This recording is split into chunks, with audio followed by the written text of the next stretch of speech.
سلامی ہر طرف شور بکاغ ودائے غزرت مشکل ودائے غزرت مشکل کشا تزلزل مسجد کوفہ میں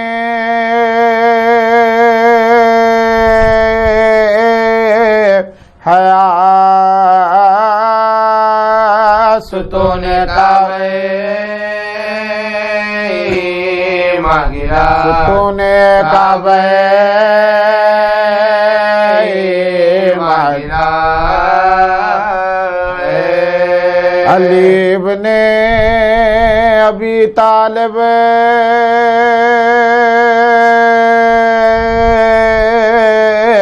میرا شیر ابی تلوار سے زخمی ہوا ابی تلوار سے زخمی ہوا پکڑ کر ابن ملجم کو جو لائے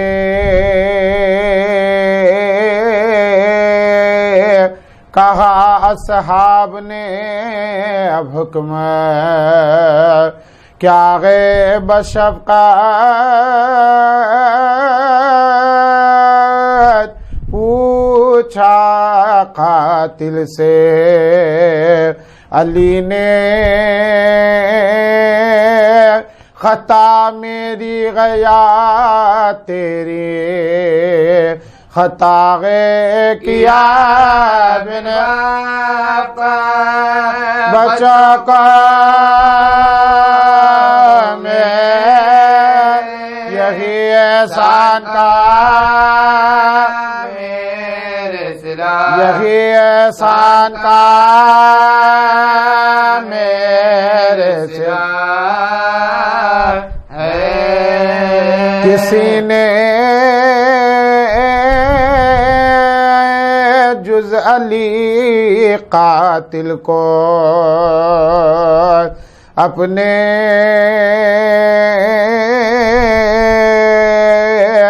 دم افطار بھی شربت دیا گے علی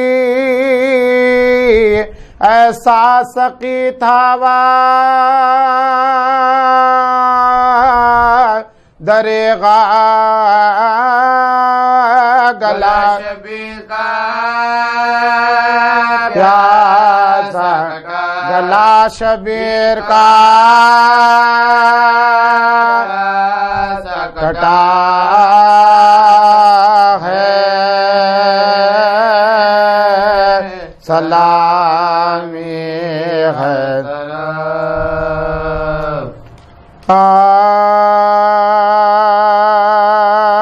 صدقے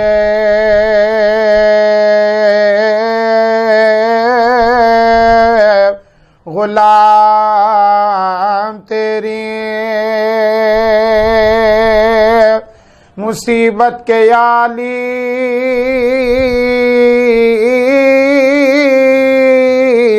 ہے جانشی جناب رسالت کے علی قربان لغوں بھری تیری صورت کے علی ایام تیرے شہادت کے علی ایام تیرے شہادت کے علی یہ ظلم بے جاتی ہے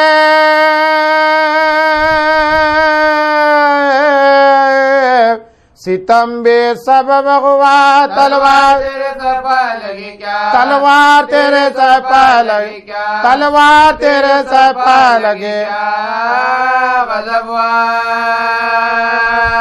مولا شگافتہ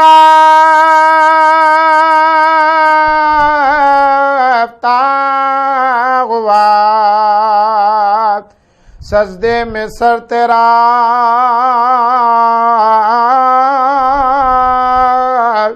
سید تباہ ہو گیا کوفے میں گھر تیرا سرور علم دلوں کو گئے شام و سحر تیرا آقا دنوں میں ہوا تھا آقا انہی دنوں میں ہوا تھا سفت عالم سے بے خبر تھے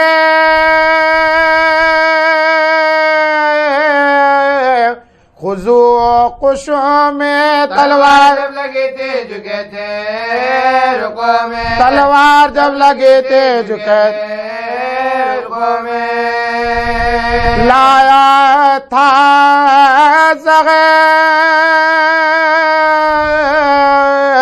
میں وہ جفا جو بجا کے تیغ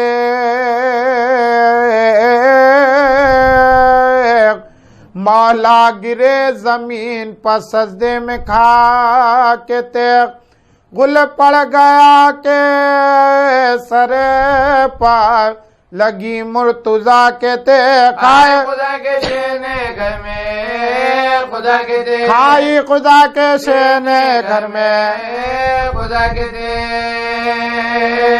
گہراغ زخم فرق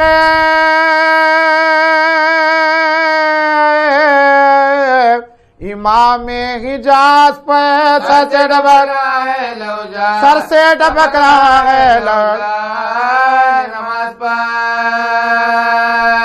شیر خدا جو ہاتھوں سے تھامے تھے اپنا سر خون دونوں کوہنیوں سے ٹپکتا تھا خاک پر بھاگا جو ابن ملجم ملعون بسیہ پکڑا پکڑا اسے علی کے لائے جو غاد باندھ کے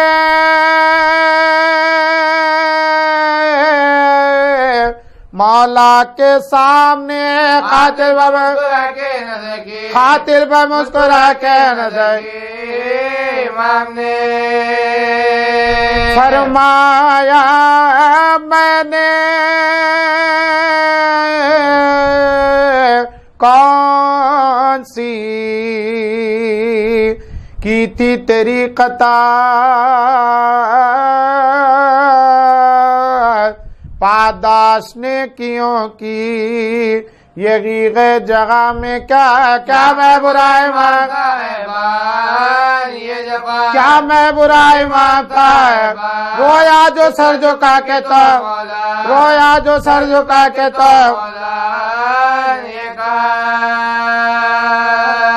اس درد میں بھی سب کے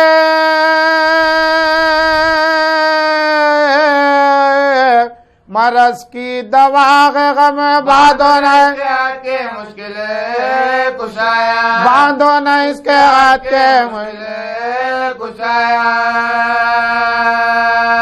جب 20ویں کا دن بھی تڑپ کر ہوا تمام ام البنی سے چونک کے کہنے لگے امام 2 دن سے سب میرے بچے بیتا فاقے گزرے گی کیا کی بشارت فاقے میں ان پر گزرے گی کی بشارت اچھا ہوا تو میں یہ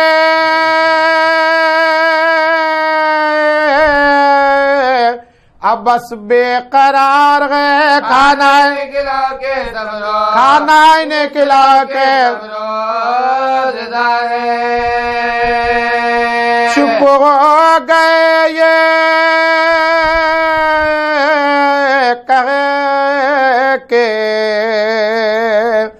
شہنشاہ کائنات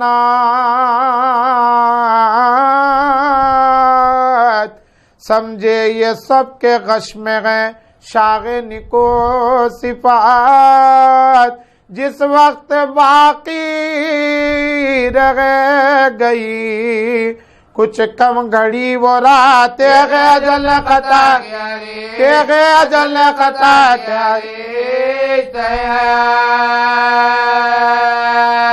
تڑے کا تھا نور کا کے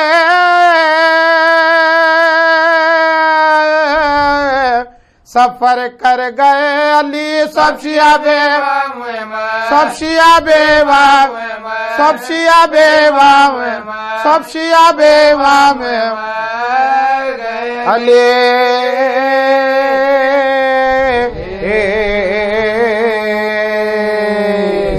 صلوات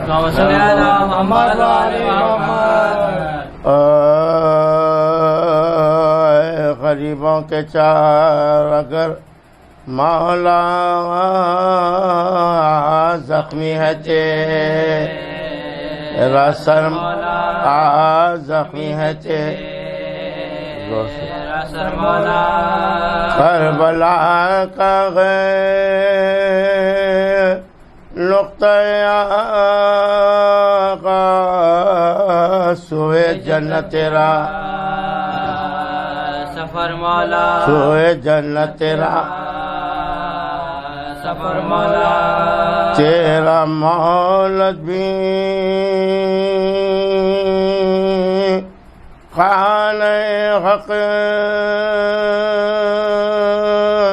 ہے اور مقتل خدا کا گھر مولا اور مقتل خدا کا گھر مولا جو تسلی غریب دکھیا کو دیکھو زینب نا اگر دیکھو زینب نا اگر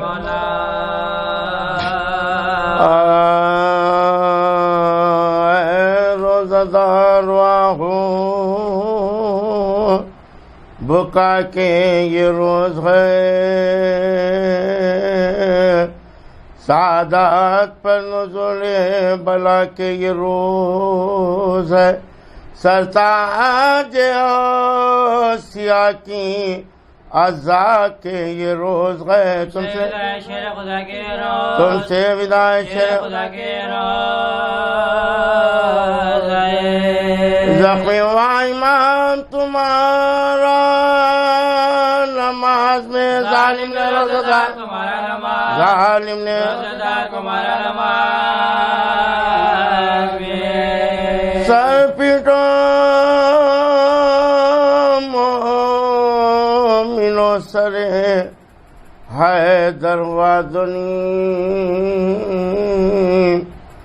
ایمان کے برج کا مہ انور وادنی سوچو تو فرق شاہ کا کیوں کر وادنی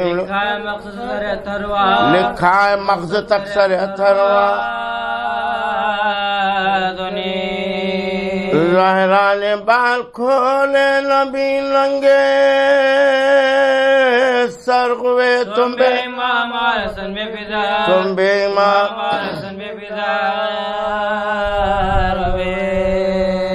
لکھا گئے جب دونی ہوا فرق مرتضی سدرے سے جبرائیل کے رونے کا غل اٹھا پھینکی سروں سے زینب و کلثوم نے ردا چلا کے بھائی کو پکاری غزہ چلا کے بھائی کو پکاری غزہ سنتے ہو جبرائیل نے اس وقت کیا کہا وہ بولے پیٹ کر قتل المرتضی دوڑے یہ کہہ کے جانب مسجد و نیک ذات ڈوبے ہوئے لوگوں میں ملی کشتی نجات ماتھے پاک ان باپ کا مل کر کہیں یہ بات ہے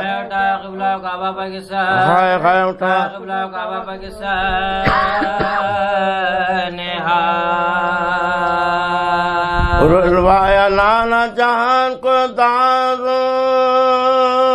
سلام میں بن باپ کا کیا میں مائسیاں بن باپ کا میں مائسیاں میں لاغا نمازیوں کا گرو آیا ننگے سر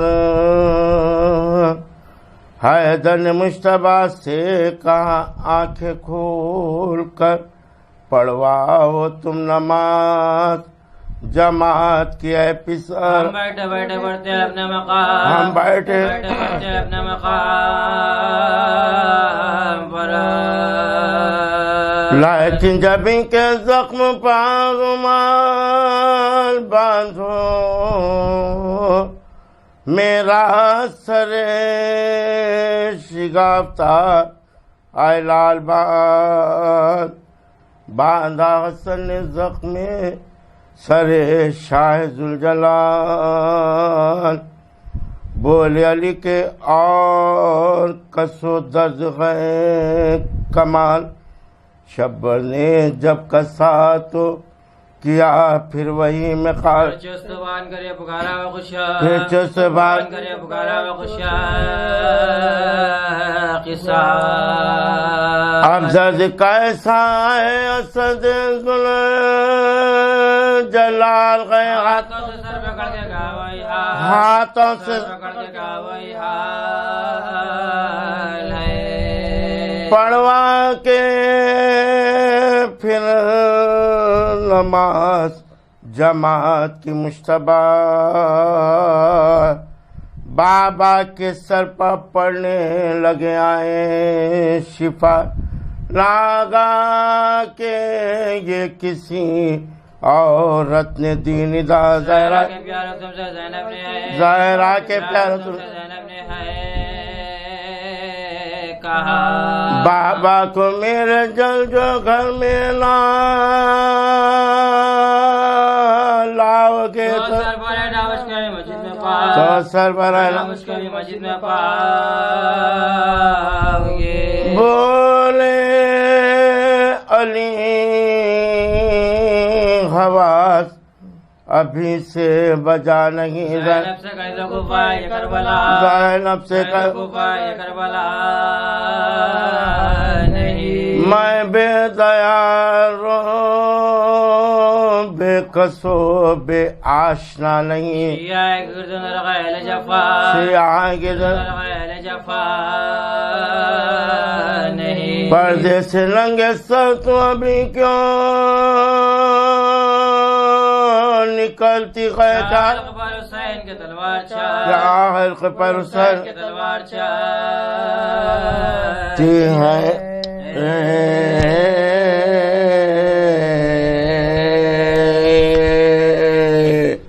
اللہم صلی اللہ محمد وآل محمد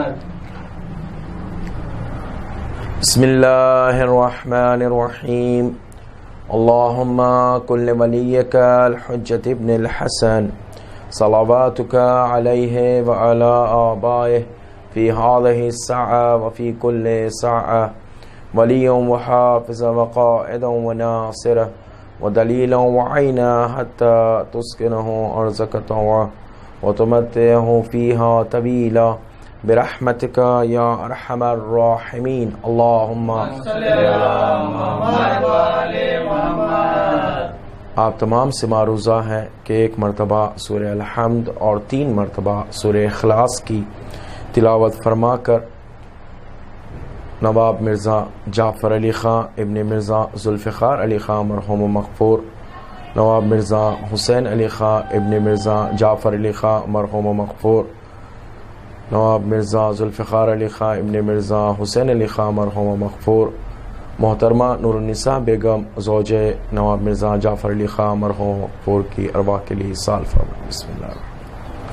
اعوذ باللہ من الشیطان اللعین الرجیم، بسم اللہ الرحمن الرحیم، الحمد للہ رب العالمین، والصلاة والسلام علی اشرف الانبیاء والمرسلین وعلی اہل بیتہ الطیبین الطاہرین المعصومین المظلومین، ولعنۃ اللہ علی اعدائہم اجمعین من الآن الی قیام یوم الدین، اما بعد فقد قال رسول اللہ صلی اللہ علیہ وآلہ وسلم، علی مع القرآن والقرآن مع علی۔ صلوات پڑھے محمد۔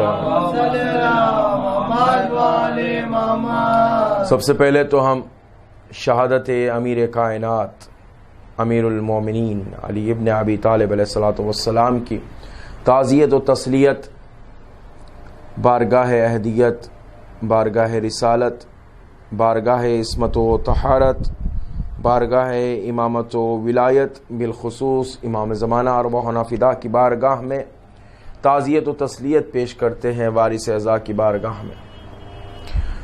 محترم ناظرین و سامعین، میں نے جس حدیث کو سرنامہ سخن قرار دیا ہے وہ بڑی ہی مشہور و معروف حدیث ہے کہ جس میں طٰہٰ و یاسین کے مصداق سید الانبیاء، اشرف الانبیاء، خاتم الانبیاء، کل نبیوں کے نبی، رحمت للعالمین، جان کائنات، جان عوالم، علت غائی کائنات، حضور سرور کائنات، سرکار دو عالم حضرت محمد مصطفیٰ صلی اللہ علیہ وآلہ وسلم کا ارشاد گرامی ہے کہ علی قرآن کے ساتھ ہے اور قرآن علی کے ساتھ ہے۔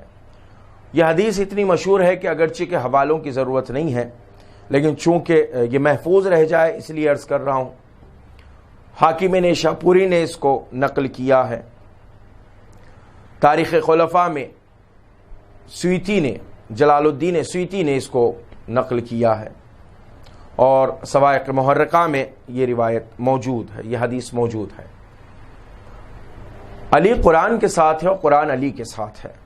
یہ کلام اس نبی کا ہے کہ جو اس وقت تک کلام ہی نہیں کرتا جب تک کہ وحی نازل نہ ہو جائے۔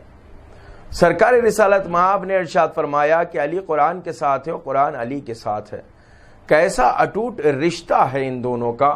جب حضور نے کہہ دیا کہ یہ دونوں ساتھ رہیں گے، اس کا مطلب یہ ہے کہ کبھی ان میں جدائی آ ہی نہیں سکتی۔ یعنی اگر قرآن مظلوم کے ساتھ ہے تو ساتھ دیکھیے کیسا ہے۔ ساتھ کا مطلب سرکار رسالت مآب کی یہ حدیث فضائل و کمالات علی مرتضیٰ کا ٹھاٹے مارتا ہوا سمندر، اسے ایک حدیث میں موزن ہے۔ اس ایک حدیث کو اگر واضح طور پر بیان کیا جائے اور اس کی شرح کی جائے، اس کو تفصیل اور تشریح کے ساتھ بیان کیا جائے تو یقین جانیے دنیا انگوش بدندہ رہ جائے گی کہ ایک حدیث میں علی کے اتنے فضائل ہیں۔ سرکار رسالت مآب نے ارشاد فرمایا علی قرآن کے ساتھ ہے، قرآن علی کے ساتھ ہے۔ ساتھ کیسا ہے؟ ساتھ یہ ہے کہ اگر قرآن مظلوم کے ساتھ ہے تو علی مظلوم کے ساتھ ہے، قرآن باطل کے خلاف ہے تو علی باطل کے خلاف ہے، قرآن حق کے ساتھ ہے، علی حق کے ساتھ ہے، قرآن معجزہ ہے تو علی معجز نما ہے، قرآن ہدایت ہے تو علی ہادی ہے، قرآن شفا ہے تو ذکر علی شفا ہے، قرآن ہدایت کا ذریعہ ہے تو ذکر علی ہدایت کا ذریعہ ہے، قرآن معجزہ ہے تو علی کی ذات معجز نما ہے۔ اور کیسا معجزہ ہے؟ علی اگر سو جائیں تب بھی معجزہ ہے، علی اگر جاگے تب بھی معجزہ ہے۔ بستر رسول پر علی سو گئے، دنیا پتہ نہ کر سکی کہ علی سو رہے ہیں کہ نبی سو رہے ہیں۔ یہ معجزہ ہے ذات علی کا۔ قرآن معجزہ ہے، ہر اعتبار سے معجزہ ہے۔ کیسے معجزہ ہے؟ میں دو چار چیزیں عرض کروں گا بہت تیزی سے آپ کی خدمت میں، لیکن اس حدیث کو اپنے ذہنوں میں محفوظ کیجئے اور اپنے بچوں تک پہنچائیے تاکہ ان کو پتہ چلے کہ ہم جو قرآن کی تلاوت کرتے ہیں، سرکار رسالت مآب نے یہ جو قرآن ماہ رمضان میں پروردگار عالم نے نازل کیا ہے، یہ قرآن کی فضیلتیں دیکھیے، اس کے ساتھ حضرت علی مرتضیٰ کی فضیلتیں دیکھیے۔ قرآن کا پڑھنا ثواب ہے، ماہ رمضان ہے، قرآن کی تلاوت کرنا ثواب ہے، ایک آیت کا پڑھنا پورے قرآن کے پڑھنے کے برابر ہے، قرآن کا سننا ثواب ہے، قرآن کا دیکھنا ثواب ہے۔ اور حدیث میں یہ ہے کہ علی قرآن کے ساتھ ہے اور قرآن علی کے ساتھ ہے۔ تو قرآن کا دیکھنا عبادت، سرکار رسالت مآب نے ارشاد فرمایا علی کے چہرے کی طرف دیکھنا عبادت، قرآن کا سننا عبادت۔ دمت الثاقبہ، شاید آپ کو پیچھے بھی نظر آ رہی ہوگی، وہ کتاب رکھی ہوئی ہے، دمت الثاقبہ کی روایت یہ ہے کہ جو بھی علی کی فضیلت کو لکھا ہوا دیکھتا ہے تو پروردگار عالم اس کے آنکھوں کے گناہوں کو معاف کر دیتا ہے۔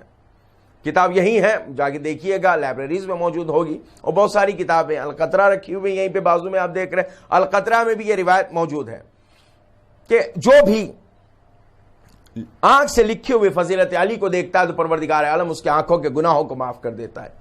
جو بھی علی کی فضیلت کو اپنے کانوں سے سنتا ہے تو پروردگار عالم، سرکار کی حدیث ہے ہی، اس کے کانوں کے گناہوں کو معاف کر دیتا ہے۔ جو بھی علی کی فضیلت کو زبان سے بیان کرتا ہے تو پروردگار عالم اس کے زبان کے گناہوں کو معاف کر دیتا ہے، اور جو بھی علی کی فضیلت کو لکھتا ہے تو پروردگار عالم ملائکہ کو مقرر کرتا ہے کہ جب تک یہ فضیلت باقی ہے اس وقت تک لکھنے والے کے لیے استغفار کرتے رہنا۔ اللہ اکبر! یہ کس کے فضائل ہیں؟ یہ علی مرتضیٰ کے فضائل ہیں۔ جس طرح قرآن کا دیکھنا عبادت ہے، قرآن کا سننا عبادت ہے، قرآن کا پڑھنا عبادت ہے، بالکل اسی طریقے سے علی کے فضائل سننا بھی عبادت ہے، علی کے فضائل پڑھنا بھی عبادت ہے، علی کے فضائل کو پہنچانا بھی عبادت ہے۔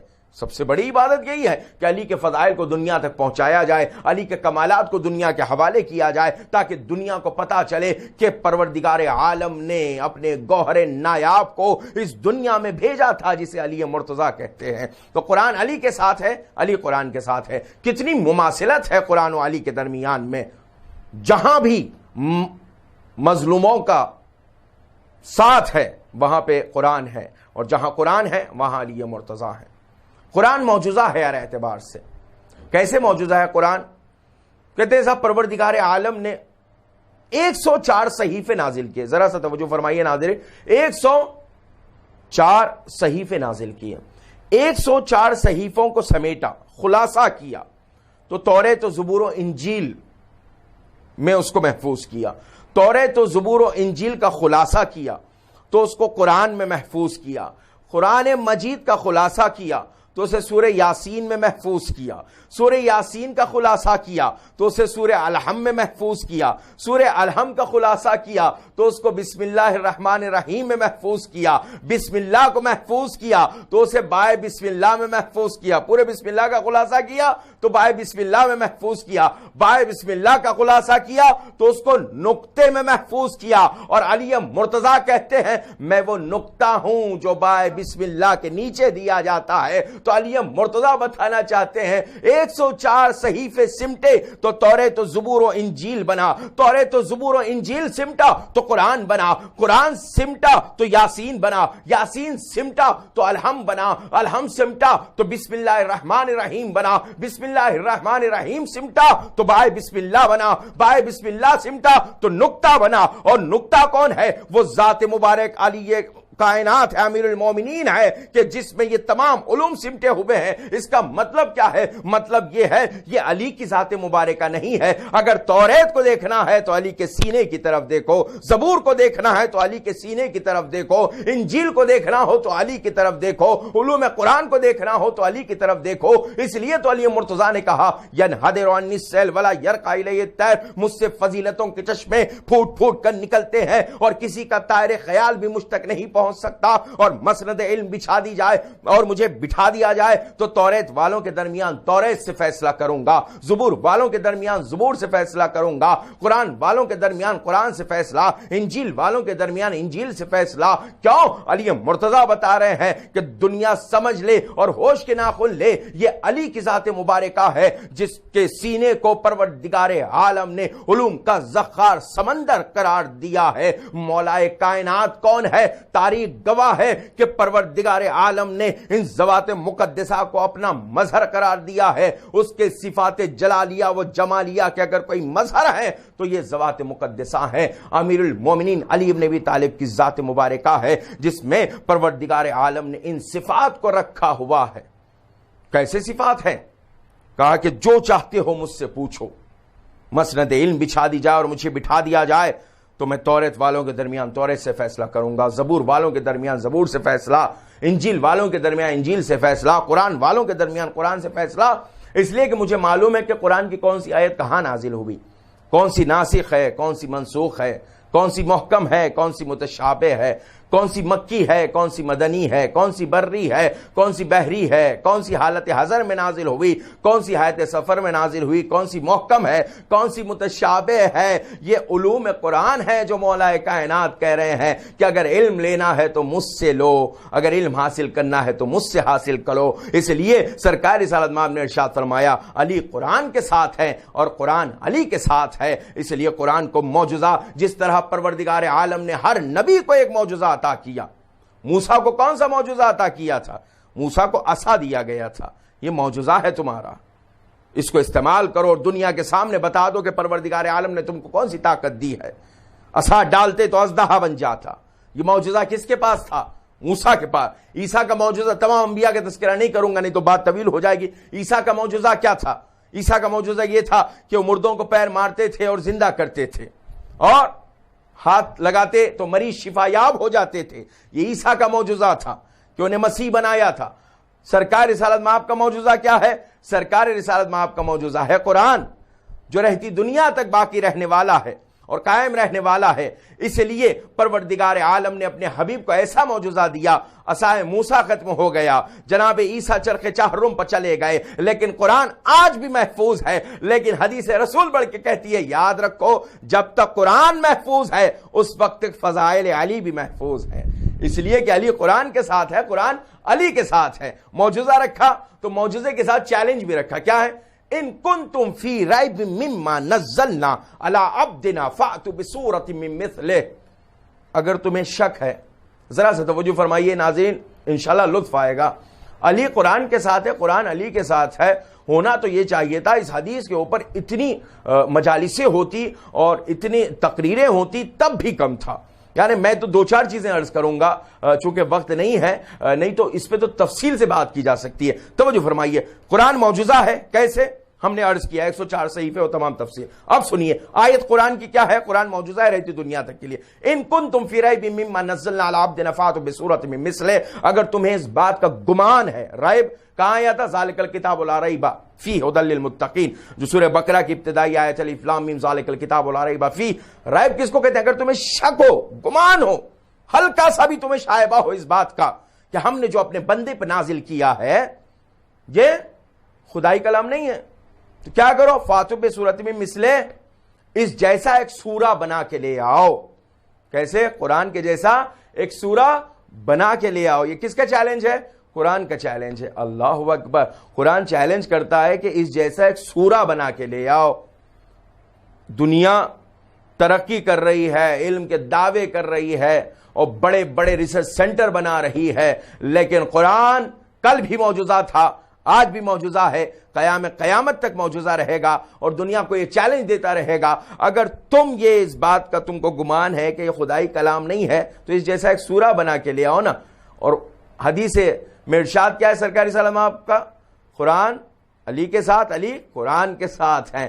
نہ قرآن کا جواب لا سکتے ہو، نہ علی مرتضیٰ کا جواب لا سکتے ہو، کیونکہ وہ بھی معجزہ ہے، یہ بھی معجز نما ہے۔ نہ علی کا جواب ممکن ہے، نہ قرآن کا جواب ممکن ہے، اس لیے کہ علی قرآن کے ساتھ ہے، قرآن علی کے ساتھ ہے۔ اس کے بعد قرآن نے 2 قدم آگے بڑھ کے کہا، ارشاد پروردگار عالم ہے، سنو اے عرب، تم تمام انس، تمام جنات مل بیٹھو اور ایک دوسرے کے مددگار بن جاؤ، یعنی ایک دوسرے کے کیا کرو؟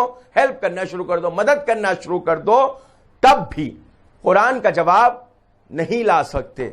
کیا چیلنج ہے پروردگار عالم کا کہ اللہ نے کہا کہ ایک کام کرو، انسان تو انسان، جنات کو بھی بلا لو، وہ مخلوق جو دکھائی دیتی ہے، وہ مخلوق کے جو دکھائی نہیں دیتی ہے، دونوں کو لے لو اور سر جوڑ کے بیٹھ جاؤ اور قرآن جیسا بنانے کی کوشش کرو۔ نہیں بنا سکتے، قرآن کا چیلنج ہے۔ اب سنیے میرے مولا کے فضائل، علی قرآن کے ساتھ ہے، قرآن علی کے ساتھ ہے، جن و انس مل کر بھی قرآن کا جواب نہیں لا سکتے. ان کنتم فی ریب مما نزلنا علی عبدنا فاتوا بسورۃ من مثلہ، جواب ممکن نہیں ہے، اس لیے کہ قرآن معجزہ ہے اور معجزے کا جواب نہیں لایا جا سکتا. انسان عاجز آ جائے تبھی تو معجزہ کہتے ہیں، انسان اپنے عاجزی کا اعلان کرتے تبھی تو معجزہ کہتے ہیں. اور علی قرآن کے ساتھ ہے، قرآن علی کے ساتھ ہے. جس طرح قرآن نے چیلنج کیا تم سر جوڑ کے بیٹھ جاؤ، جن و انس مل جاؤ، قرآن کا جواب نہیں لا سکتے، اسی طرح سرکار نے ارشاد فرمایا علی مرتضیٰ کے لیے قرآن علی کے ساتھ، علی قرآن کے ساتھ. لو کان البحر میدادا والریاض اقلام والانس کتاب والجن حساب ما حصف ذلک یا ابا الحسن، اگر کرۂ ارض کے تمام درخت قلم بن جائیں، تمام پتے ورق بن جائیں، تمام انسان لکھنے بیٹھ جائیں، تمام جنات حساب کرنے بیٹھ جائیں، تب بھی علی کی فضیلتوں کو جمع نہیں کیا جا سکتا. قرآن نے کہا کہ سارا عرب اور جن و انس مل کر بھی قرآن کا جواب نہیں لا سکتے، اور جن و انس مل کر بیٹھ جائیں، سارے سمندر کو سیاہی بنا لے، تمام درختوں کو قلم بنا لے، تمام پتوں کو ورق بنا لے، تب بھی علی کے فضائل کا جواب نہیں لا سکتے. یہ علی قرآن کے ساتھ ہے، قرآن علی کے ساتھ ہے. آئیے اور آگے بڑھتے ہیں، جو قرآن و علی کا کتنا اٹوٹ رشتہ ہے اور دونوں معجز اور معجز نما کیسے بنے ہیں. دوسری آیت، قرآن معجزہ ہے. لو انزلنا هذا القرآن على جبل لرأيته خاشعا متصدعا من خشیۃ اللہ. تم دیکھتے کہ اگر ہم اس قرآن کو پہاڑ پر نازل کرتے تو پہاڑ ریزہ ریزہ ہو جاتا. پہاڑ میں اتنی طاقت نہ ہوتی کہ وہ قرآن کو تحمل کر سکے، برداشت کر سکے. لو انزلنا هذا القرآن على جبل، اگر پہاڑ پر نازل کرتے تو طاقت نہ ہوتی پہاڑ میں قرآن کو تحمل کرنے کی، قرآن کو برداشت کرنے کی. اس لیے کہ قرآن میں وہ علوم ہے کہ جو پہاڑ بھی برداشت نہیں کر سکتا.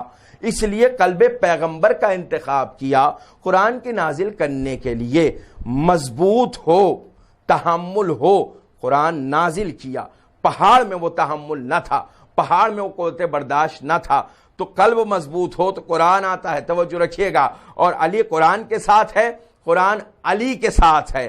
اس لیے سرکار نے ارشاد فرمایا علی لا یحبک الا ولد الحلال ولا یبغضک الا ولد الحرام. یا علی تم سے محبت وہی کرے گا جس کی ولادت میں طہارت ہوگی، تم سے بغض وہی رکھے گا جس کی ولادت میں طہارت نہیں ہوگی. اور علی کی محبت کو برداشت کرنے کے لیے جس طرح پہاڑوں میں قوت برداشت نہیں ہے، اسی طرح علی کی محبت کو برداشت کرنے کے لیے قلب کا مضبوط ہونا ضروری ہے. جب مومن کے قلب پر محبت علی کو پیش کیا جاتا ہے تو قلب مسرور ہوتا ہے. جب منافق کو فضائل علی سنائے جاتے ہیں تو ویسے ہی ریزہ ریزہ ہو جاتا ہے جیسے یہ پہاڑ ریزہ ریزہ ہو جا رہا ہے. کیوں؟ اس لیے کہ پہاڑ میں سکت نہیں کہ وہ قرآن کو برداشت کر سکے، قلب مومن میں وہ طاقت نہیں کہ علی کی فضیلت کو برداشت کر سکے، علی کے کمالات کو برداشت کر سکے. یہ کمال ہے علی کی ذات مبارکہ کا. اس کے بعد 2 قدم آگے بڑھیے. قرآن ہدایت ہے. الف لام میم ذالک الکتاب لا ریب فیہ ھدی للمتقین الذین یؤمنون بالغیب. بے شک قرآن ہدایت ہے. کس کے لیے؟ متقین کے لیے ہدایت ہے، صاحبان تقوی کے لیے ہدایت ہے. سورہ بقرہ ہے. اور قرآن علی کے ساتھ ہے، علی قرآن کے ساتھ ہے. سرکار نے کیا ارشاد فرمایا؟ یا علی حبک تقوی و ایمان. اے علی تمہاری محبت تقوی ہے، تمہاری محبت ایمان ہے. یعنی قرآن بڑھ کے کہہ رہا ہے ہدایت کی ذمہ داری ہمارے اوپر ہے، میں ہادی ہوں، میں ہدایت کروں گا. مگر حدیث رسول نے بڑھ کے سہارا دیا ہدایت اسی کو ملے گی جو متقی ہو، اور متقی وہ ہوگا جو علی کی محبت رکھتا ہوگا.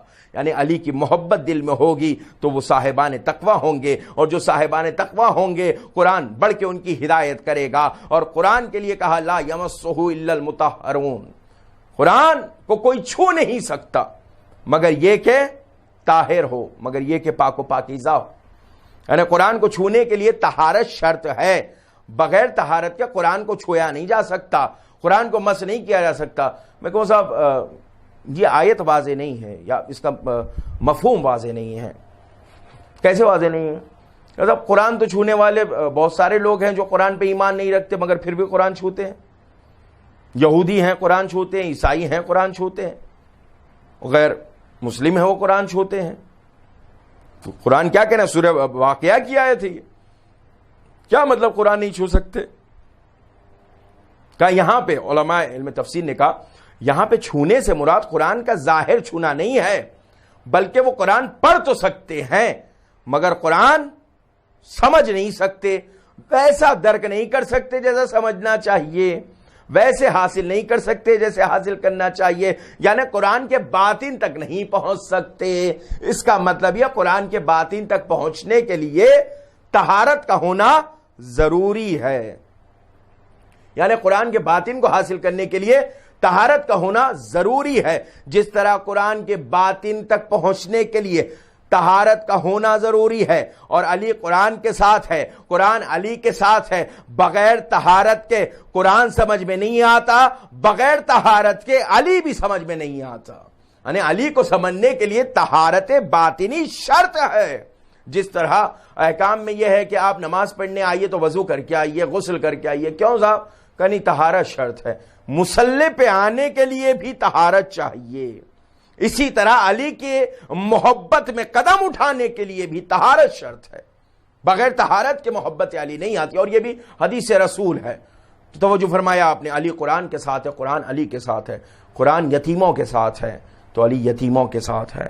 قرآن مظلوموں کے ساتھ ہے تو علی مرتضیٰ مظلوموں کے ساتھ ہے. قرآن بینواؤں کے ساتھ ہے، علی ساری انسانیت کے لیے پیغام دے رہے ہیں. قرآن ساری انسانیت کے لیے پیغام دے رہا ہے. قرآن کو پہنچانے کے لیے سرکار رسالت میں آپ کو زحمتیں اٹھانی پڑی. علی کے فضائل کو پہنچانے کے لیے بھی زحمتیں اٹھانی پڑی. ایک واقعہ آپ کی زحمت ہو، علی کے فضائل کو پہنچانے کے لیے بھی زحمتیں اٹھانی پڑی. کیسی زحمتیں اٹھائی ہیں علی مرتضیٰ کے فضائل کو پہنچانے کے لیے؟ جناب میسم ہے، حضرت علی مرتضیٰ نے میسم سے کہا میسم یہ جو درخت دیکھ رہے ہو نا، اسی پر تمہیں لٹکایا جائے گا اور تمہیں تمہارے ہاتھ پیر کاٹ دیے جائیں گے، ظلم ڈھایا جائے گا تم پر، اور میسم میری محبت میں تمہاری زبان بھی کاٹ دی جائے گی. کام کیا ہوتا؟ مولا بچا لیجئے، مولا کچھ تو بتا دیجئے، کیسے اس سے بچنے کا راستہ، یہ سب پوچھتے نہیں. میسم نے کہا مولا یہی درخت ہوگا. کہا ہاں میسم یہی درخت ہوگا. سرکار رسالت میں آپ کو قرآن پہنچانے کے لیے پتھر کھانے پڑے، خون بہانا پڑا، کانٹوں پر چلنا پڑا، لوگوں کی صدائیں سننی پڑی، لوگوں کے طعنہ و تشنہ سننا پڑا، لوگوں سے بد کلامی سننی پڑی. یہ تمام مصائب کو برداشت کیا قرآن پہنچانے کے لیے. اب دیکھیے بدلا ہوا ہے معاملہ. قرآن تو پہنچ گیا ہے مگر اب محافظ قرآن کا پیغام پہنچانا ہے. محافظ قرآن کون ہے؟ علی مرتضیٰ. یعنی جب علی مرتضیٰ کے فضائل پہنچانے ہیں تب مشکل ہے، لیکن مشکل حالات میں جو علی کے فضائل پہنچائے وہ نوکر علی کا ہوتا ہے، وہ غلام علی کا ہوتا ہے، وہ خادم علی کا ہوتا ہے. اس لیے کہ حالات روزگار اس محبت اور علی کے درمیان، عاشق اور عاشق علی کے درمیان کبھی نہیں آ سکتے، علی اور عاشق کے درمیان کبھی نہیں آ سکتے. اس لیے کہ زمانہ آتا ہے اور چلا جاتا، حالات آتے ہیں اور چلے جاتے ہیں، لیکن علی سے جو رشتہ ہے وہ اتنا اٹوٹ ہے کہ کوئی طاقت اسے توڑ نہیں سکتی. عشق علی کا مطلب کیا ہے ذرا میسم سے سنیے گا. میسم نے کیا بتایا؟ مولا یہی دار ہوگا، یہی درخت ہوگا. کہا میسم یہی درخت ہوگا. کیا کیا؟ اس کو پانی دینا شروع کرتے ہیں، سوکھ نہ جائے، اسی پہ چڑھنا ہے، اسی دار پر لٹکنا ہے. میرے مولا نے فرمایا وہ وقت آ گیا. ابن زیاد کے دربار میں کہا گیا کہ میسم علی کے فضائل پڑھتے ہیں، علی کے فضائل بیان کرتے ہیں، ان کو منع کیا جاتا ہے، وہ خاموش نہیں ہوتے. ابن زیاد ملعون نے کہا بلاؤ. بلایا گیا. کہ میسم تم باز نہیں آ رہے ہو، ہم تمہیں وارن کر رہے ہیں، انتباہ دیتے ہیں، علی کے فضائل پڑھنا بند کرو، علی کے فضائل نہ بیان ہو. علی ہیں ناپاک، کانوں پہ بھی برداشت نہیں ہوتے، نسلوں پہ بھی برداشت نہیں ہوتے. ابن زیاد ناپاک نسل کا تھا، علی کی فضیلت اور علی کا نام بھی برداشت نہیں ہوتا تھا. اس نے کہا مجھے برداشت نہیں ہے کہ علی کے فضائل پڑھے جائیں. تو میسم نے کہا نہیں میں تو بیان کروں گا مولا کے فضائل، مولا کی فضیلتیں بیان کروں گا. ابن زیاد نے کہا دیکھو اگر تم ایسے کرو گے نا تو تمہارے ہاتھ پیر کاٹ کے ہم سولی پہ لٹکا دیں گے. تو جناب میسم مسکراتے. کہا میسم مسکرا کیوں رہے ہو؟ کہا تم اذیت دینے کی بات کرتے ہو، میرے مولا نے تو مجھے بتایا تھا میسم فلاں درخت ہوگا، جرم میری محبت ہوگی، داغ پر لٹکایا جائے گا، ہاتھ پیر کاٹے جائیں گے، کیل مارے جائیں گے، ظلم ڈھایا جائے گا اور میری محبت میں زبان بھی کاٹی جائے گی۔ ایک مرتبہ ابن زیاد نے جناب میثم کو دیکھا، حیران ہو گیا، شاید یہ سمجھ رہا ہو میں نے تو ارادہ ظاہر کیا تھا، میثم نے تو ساری تفصیل ہی بیان کر دی۔ اسے عشق علی کہتے ہیں۔ موت کا ڈر نہیں ہے، موت کا خوف نہیں ہے، بلکہ جناب میثم نے کہا کہ تم کیا کرو گے، یہ تو میرے مولا نے پہلے ہی بتا دیا تھا۔ ایک مرتبہ ابن زیاد نے کہا کہ میثم کو لے جاؤ اور فلاں درخت پہ لٹکا دو۔ میثم نے کہا میرے مولا نے کتنا سچ کہا تھا، وہی درخت ہے۔ لٹکایا گیا، ہاتھ کاٹے گئے، خون ٹپک رہا ہے، لیکن میثم دار سے آواز دے رہے ہیں، ہر خون کے قطرے میں علی نظر آ رہا ہے، ہر زخم سے علی کی صدا نکل رہی ہے۔ جتنا ظلم بڑھتا تھا میثم اتنے ہی علی کے فضائل بیان کرتے تھے۔ یہ واقعات تاریخ کی کتابوں میں محفوظ ہیں۔ علی کی محبت پر ظلم ڈھایا گیا، لیکن ظلم بڑھتا رہا، لیکن علی کی محبت کبھی کم نہ ہونے پائی۔ شمع محبت علی ویسے ہی روشن رہی اور تیز ہوتے رہی، بلکہ خون بہ رہا ہے علی، زخم آ رہے ہیں علی، ظلم ہو رہا ہے علی، دار پر لٹکاؤ علی، کیلے مار دو علی، کوڑے مار دو علی، ظلم ڈھا دو علی، تلوار چلا دو علی۔ اس لیے کہ علی کی محبت کوئی شے ایسی نہیں کہ علی کی محبت سے ہٹا لے۔ ایک مرتبہ یہ ظلم ڈھانے والوں نے دیکھا کہ ہم جتنا ظلم زیادہ کر رہے ہیں میثم اتنے زیادہ فضائل پڑھ رہے ہیں علی کے۔ گئے کہاں پہ؟ ابن زیاد کے پاس۔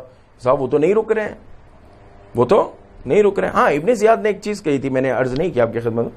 اس نے کہا تھا کہ تم کہہ رہے ہو نا کہ مولا تم نے کہا کہ تمہاری زبان کاٹوں، تو میں سب کچھ کروں گا، سارا ظلم ڈھاؤں گا، مگر تمہاری زبان نہیں کاٹوں گا۔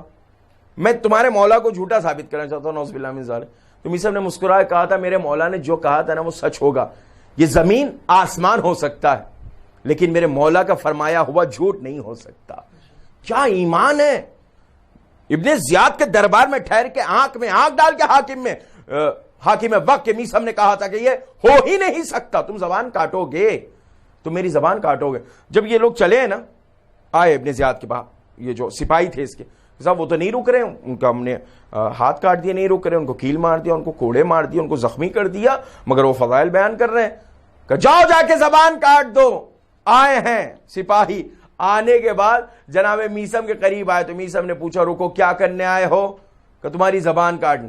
کہ جا کے کہہ دینا اپنے حاکم سے میرے مولا نے سچ کہا تھا، میثم تمہاری زبان میری محبت میں کاٹی جائے گی۔ کیا عشق علی ہے! میثم کو زخمی ہونے کا کوئی غم نہیں ہے، خون کے بہ جانے کا کوئی احساس نہیں ہے، زبان کے کاٹے جانے کا کوئی ڈر و خوف نہیں ہے، بس خوشی اس بات کی ہے جو میرے مولا نے فرمایا تھا وہ سچ ہو رہا ہے۔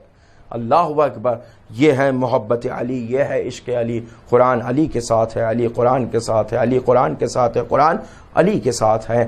قرآن کو پہنچانے کے لیے اتنے مصائب اٹھانے پڑے اور علی کے فضائل کو پہنچانے کے لیے اتنے مصائب اٹھانے پڑے اور اتنی مصیبتیں برداشت کرنی پڑی۔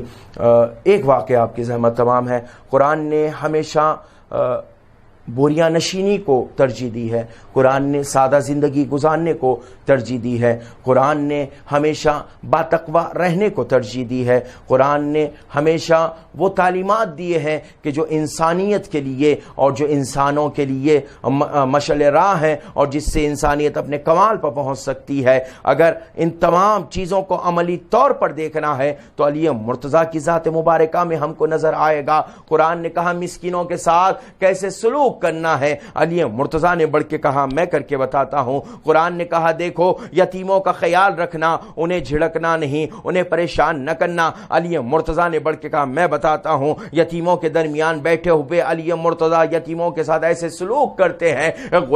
ایک صحابی کا گزر ہو رہا تھا، ایک مرتبہ انہوں نے جب علی مرتضیٰ کو دیکھا کہ بچوں کے ساتھ بیٹھے ہوئے ہیں اور ایسے انہیں کھلا رہے ہیں جیسے ایک باپ اپنے بچوں کو کھلاتا ہے، ہاتھ اٹھائے آسمان کی طرف دیکھا, دیکھ کے اس صحابی نے کہا اے اللہ, اے کاش میں بھی یتیم ہوتا اور میرا مولا علی ایسے ہی مجھے کھلا رہا ہوتا, ایسے جیسے ایک شفیق باپ اپنے بچوں کے ساتھ بیٹھا ہوا ہے. کیوں؟ یتیموں کے ساتھ علی مرتضیٰ کا ایسا طریقہ اور ایسا سلیقہ تھا کہ جیسے ایک شفیق باپ اپنے بچوں کے ساتھ اظہار محبت کرتا ہے, سر پر دست شفقت کا پہننا, اپنے ہاتھ سے لقمے بنا کے کھلانا. یہ کون ہے؟ یہ امیر کائنات ہے, یہ خلیفۃ المسلمین ہے, یہ وصی رسول ہے, یہ داماد رسول ہے, یہ مولا کائنات ہے. جس کے اشارے پر سورج مغرب سے پلٹ جاتا ہے اسے علی کہتے ہیں, جس کے اشارے پر کائنات کا نظام چلتا ہے اسے علی کہتے ہیں. معجزے اتنے کمال کے ہیں اور کردار اتنا کمال کا ہے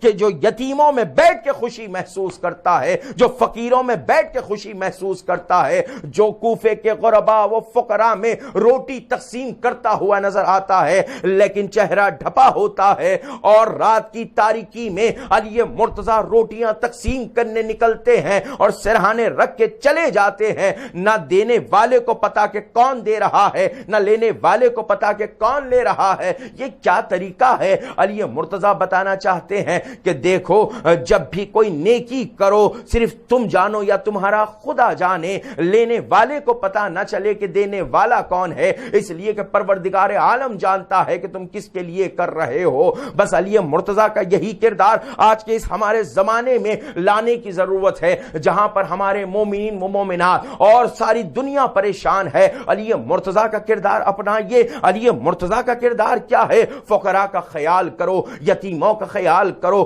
پریشانی میں جو مبتلا ہیں ان کا خیال کرو. علی مولائے مشکل کشائے کائنات ہے. آج لوگ مشکلات میں گرفتار ہیں, ہم سے جو ہو سکتا ہے ہم لوگوں کے لیے کریں اور اپنے دوست احباب کے لیے, اپنے ان رشتہ داروں کے لیے کہ جو پریشانی کے حالات میں زندگی گزار رہے ہیں لاک ڈاؤن کے زمانے میں اور اس وبائی مرض کے چلتے جو پریشانی میں مبتلا ہیں, ان سب کے لیے اپنا اہتمام کرنے کی کوشش کریں. اور یہ اہتمام کرنا, ان کی مدد کرنا, یہ علی مرتضیٰ کا کردار ہے, یہ امام حسن مجتبیٰ کا کردار ہے, یہ سرکار رسالت مآب کا کردار ہے, یہ حسین غریب کربلا کا کردار ہے. کیا آپ نے وہ کردار بھلا دیا کہ امام حسین کے پاس جب ہر کا لشکر آتا ہے, جب ہر کا لشکر آیا امام حسین علیہ السلام کو گھیرتا ہے, امام حسین علیہ السلام نے ایک مرتبہ دیکھا ہر کا لشکر پیاسا تھا, ہر کا لشکر پیاسا ہے. ہر چونکہ کربلا میں جو آئے تھے وہ امام حسین علیہ السلام کو گھیر کر کربلا میں لانے کے لیے آئے تھے. اب تاریخ اٹھا کے دیکھیے, جب آئے ہیں نا ہونٹ خشک ہیں.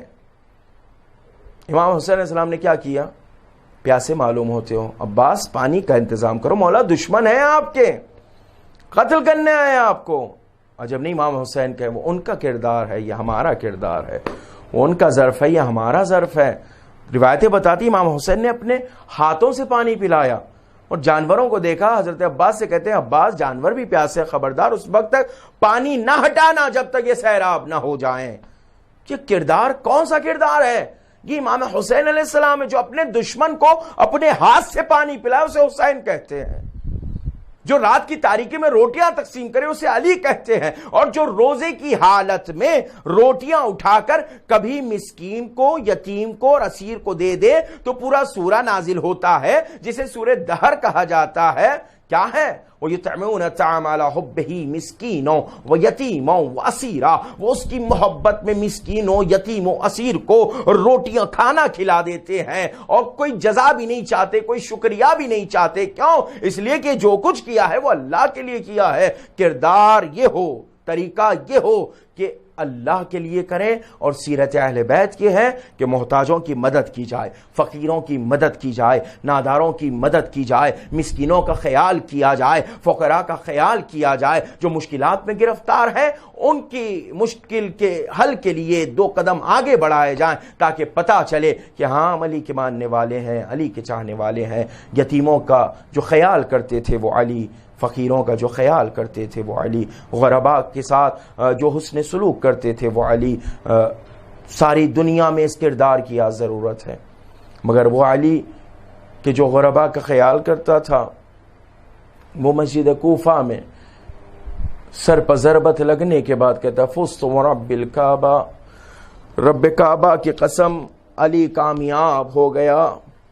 سر پر ضربت لگی ہے، روایتیں بتاتی ہے خون بہہ کر ریش مبارک تک آ گیا، ریش تر ہو گئی۔ یہ وہی حالت ہے جس کی خبر سرکار رسالت مآب نے دی تھی، اے علی تمہاری ریش تمہارے سر کے خون سے خضاب ہوگی، سر شگافتہ ہے۔ علی مرتضیٰ محراب عبادت میں ہے، خاک لے کے سر پر ڈال رہے ہیں، اپنے آپ کو ہاتھوں کے سہارے روک کے رکھا ہے۔ میں ہاتھوں کو جوڑ لوں، ہاں مولا، جن کے ہاتھ سلامت ہوتے ہیں وہ اپنے ہاتھوں سے اپنے آپ کو روک کے رکھتے ہیں، مگر ہائے کربلا میں ایک شہید جب زیر سے زمین پر آیا، ہاتھ نہیں منہ کے بل زمین کربلا پر ابا حسنین آئے ہیں، بابا کا یہ حال دیکھا، بابا یہ کیا حال ہو گیا، بابا سر شگافتہ علی مرتضیٰ کا، مگر علی مرتضیٰ کہتے بیٹا پہلے نماز ادا کر لو، اہمیت بتا رہے ہیں نماز کی۔ علی مرتضیٰ سر شگافتہ ہے، اس کے باوجود بھی نماز کو فوقیت دی جا رہی ہے، اور اپنے بیٹے سے کہہ رہے ہیں، کون ہے جو جوانان جنت کے سردار ہیں، شہزادے امام حسن و حسین، پہلے نماز ادا کر لو، ہم بھی نماز ادا کر لیتے ہیں۔ ذرا سا توجہ کرو علی اپنی زندگی میں کتنی اہمیت دیتے ہیں نماز کو، سر پر ضربت لگی ہے مگر نماز ہو رہی ہے، ایسی حالت میں مصیبت میں بھی نماز ہے، مظلومیت میں بھی نماز ہے۔ ہم اور آپ نماز کو اپنی زندگی میں اہمیت دیں، اس لیے کہ علی مرتضیٰ نماز کو اہمیت دے رہے ہیں۔ مولا جس چیز کو اہمیت دے، غلاموں کا طریقہ یہ ہو کہ اس چیز کو اہمیت دی جائے۔ نماز تمام ہو گئی، فاتح خیبر ہے، فاتح بدر و حنین ہے، سہارا دے کر اٹھانا چاہتے علی سے اٹھا نہیں جا رہا، چلانا چاہتے علی سے چلا نہیں جا رہا، اس لیے کہ زہر اتنا شدید اثر رکھتا تھا، علی کے چہرے کا رنگ زرد ہو گیا تھا، علی سے چلا نہیں جا رہا۔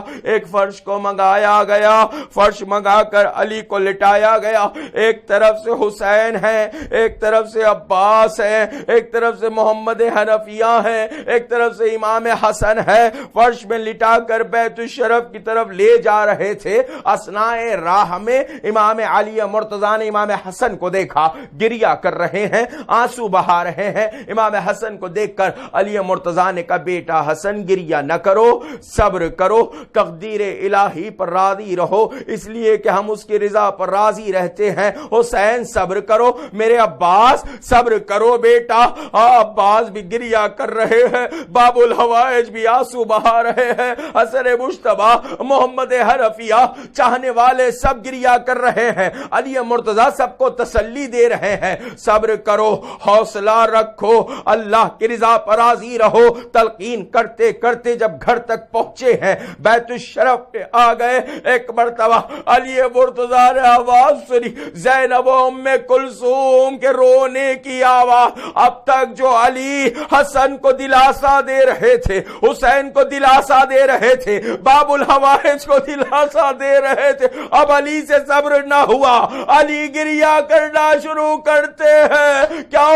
اس لیے کہ بیٹیوں کو روتا ہوا دیکھا، علی سے برداشت نہ ہوا۔ میں ہاتھوں کو جوڑ لوں، ہاں مولا، زینب ام کلثوم کو روتا ہوا دیکھا تو آپ سے صبر نہ ہو سکا، آپ نے گریہ کرنا شروع کر دیا، مگر یہی زینب ہوگی، کربلا کا میدان ہوگا، کون سے مناظر شمر سینے پر سوار ہے، زینب کربلا میں صدا دے رہی، پسر سعد میرا ماجایا حسین۔ بیت الشرف میں علی مرتضیٰ کو لے کر آ گئے، جب بیت الشرف میں آ گئے تو امام علی مرتضیٰ ہیں، سر پر رومال باندھا گیا، زرد رنگ کا رومال باندھا گیا، طبیب کو بلایا گیا، طبیب نے آ کر دیکھا، دیکھنے کے بعد کہتا ہے مولا زخم بڑا گہرا ہے، ضربت جو ہے وہ مغز سر تک پہنچ گئی ہے، زخم بڑا گہرا، وصیتیں کرنا شروع کر دیجئے۔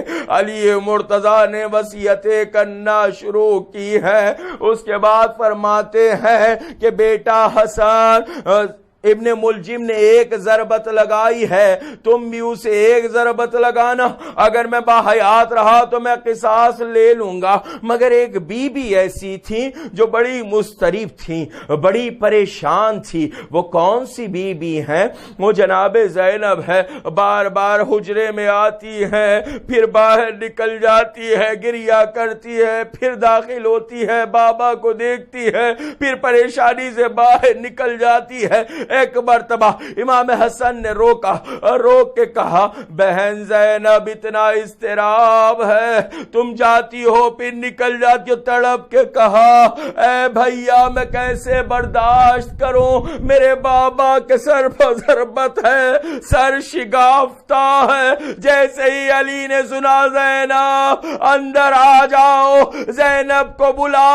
ایک مرتبہ زینب کو دیکھا، عجب نہیں علی کہہ رہے ہو اے میری بیٹی ایک ضربت ابھی تو نے دیکھی، بڑی منزلیں طے کرنی ہے، کربلا کا سہرا ہوگا، کہیں زخمی سینہ، کہیں پامال لاشا، کہیں نوک نیزہ پہ حسین کا سار۔ ہاں زادارو دو جملے آپ کی زحمت تمام ہے۔ طبیب نے کہا کہ جتنا دودھ دیا جائے اتنا بہتر ہے، قدر افاقہ ہو سکتا ہے۔ جیسے ہی ساکنان کوفہ کو پتا چلا، روایتیں کہتی ہے چھوٹے چھوٹے بچے ہیں، ہاتھوں میں کاسا لیے ہوئے، اس میں دودھ لیے ہوئے دروازے پر بیت الشرف پر آئے ہیں۔ دخل باب کیا، امام حسن نے کھول کے دیکھا، کئی تعداد میں بچے ہیں، ہاتھ میں کاسہ شیر لیے ہوئے، دودھ لیے ہوئے۔ علی مرتضیٰ نے پوچھا کون آئے ہیں؟ کہا بابا یتیم بچے ہیں، ہاتھ میں دودھ کا کاسہ لیے ہوئے ہیں، اس لیے کہ ان کو بتلایا گیا ان کے محلہ کو دودھ پلایا جائے تو افاقہ ہوگا۔ ہاں آج کوفے میں یہ پتا چلا علی کے لیے دودھ دینا بہتر ہے، جو بھی لا سکتا ہے علی کے لیے لے کے آ گیا۔ مگر ہار کربلا میں حسین کا 6 مہینے والا اصغر، پانی کا مطالبہ، تیرے سے شعبہ، ننا سا گلا۔ انا للہ و انا الیہ راجعون وسيعلم الذین ظلموا أي منقلب ينقلبون۔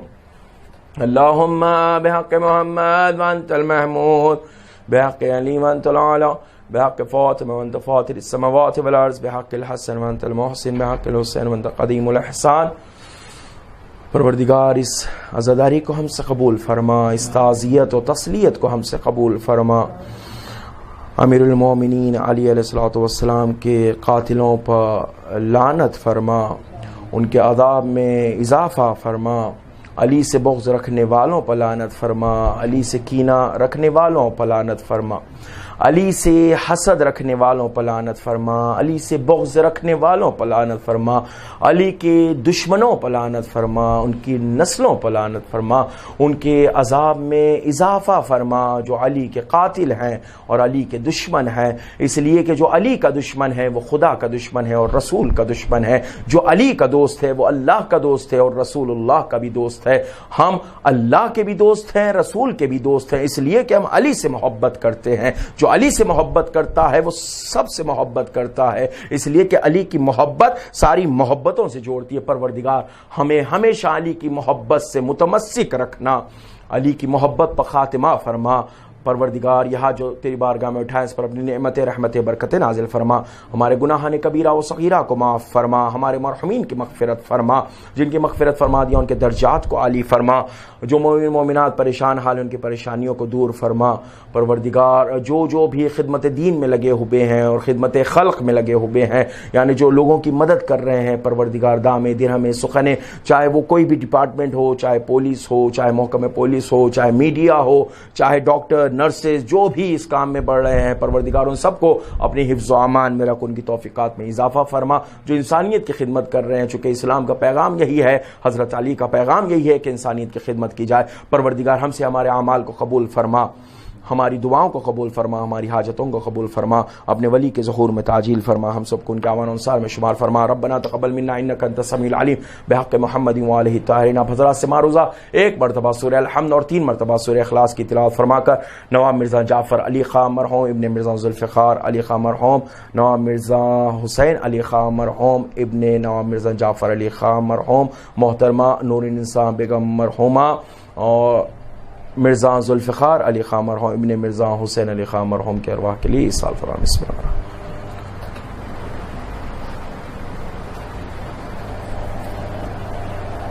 ربنا تقبل منا انک انت السمیع العلیم بحق محمد وآلہ الطاہرین۔ 2 بار نماز شہید ہوئی، ایک مسجد میں ایک مقتل میں 2 بار نماز شہید ہوئی، ایک مسجد میں ایک مقتل میں 2 بار نماز شہید ہوئی۔ 2 بار بہا ہے خون علی، 2 بار بہا ہے خون علی، ایک مسجد میں ایک مقتل میں 2 بار نماز شہید ہوئی، ایک مسجد میں ایک مقتل میں 2 بار نماز شہید ہوئی۔ ایک پیاسا تھا ایک روزے سے، ایک شوہر تھا ایک بیٹا تھا، ایک شوہر تھا ایک بیٹا تھا، زہرا پہ قیامت ٹوٹ گئی، زہرا پہ قیامت ٹوٹ گئی، ایک مسجد میں ایک مقتل میں 2 بار نماز شہید ہوئی، ایک مسجد میں ایک مقتل میں 2 بار نماز شہید ہوئی۔ ایک بنت علی کا بابا تھا، ایک باپ کے جیسا بھائی تھا، ایک باپ کے جیسا بھائی تھا، 2 بار یتیم ہوئی بی بی، 2 بار یتیم ہوئی بی بی، ایک مسجد میں ایک مقتل میں 2 بار نماز شہید ہوئی، ایک مسجد میں ایک مقتل میں 2 بار نماز شہید ہوئی۔ ایک بار علی کو چھڑوانے، ایک بار حسین کے سرہانے، ایک بار حسین کے سرہانے، روتی ہوئی آئی بنت نبی، روتی ہوئی آئی بنت نبی، ایک مسجد میں ایک مقتل میں 2 بار نماز شہید ہوئی، ایک مسجد میں ایک مقتل میں 2 بار نماز شہید ہوئی۔ ایک باپ کو گھر کو لاتے ہوئے، ایک زین سے زمین پر آتے ہوئے، ایک زین سے زمین پر آتے ہوئے، سرور نے صدا عباس کو دی، سرور نے صدا عباس کو دی، ایک مسجد میں ایک مقتل میں 2 بار نماز شہید ہوئی، ایک مسجد میں ایک مقتل میں 2 بار نماز شہید ہوئی۔ ایک بار علی کی میت پر ایک شمر لعین کی ضربت پر، ایک شمر لعین کی ضربت پر، غش کھا کے گرے 2 آل نبی، غش کھا کے گرے 2 آل نبی، ایک مسجد میں ایک مقتل میں 2 بار نماز شہید ہوئی، ایک مسجد میں ایک مقتل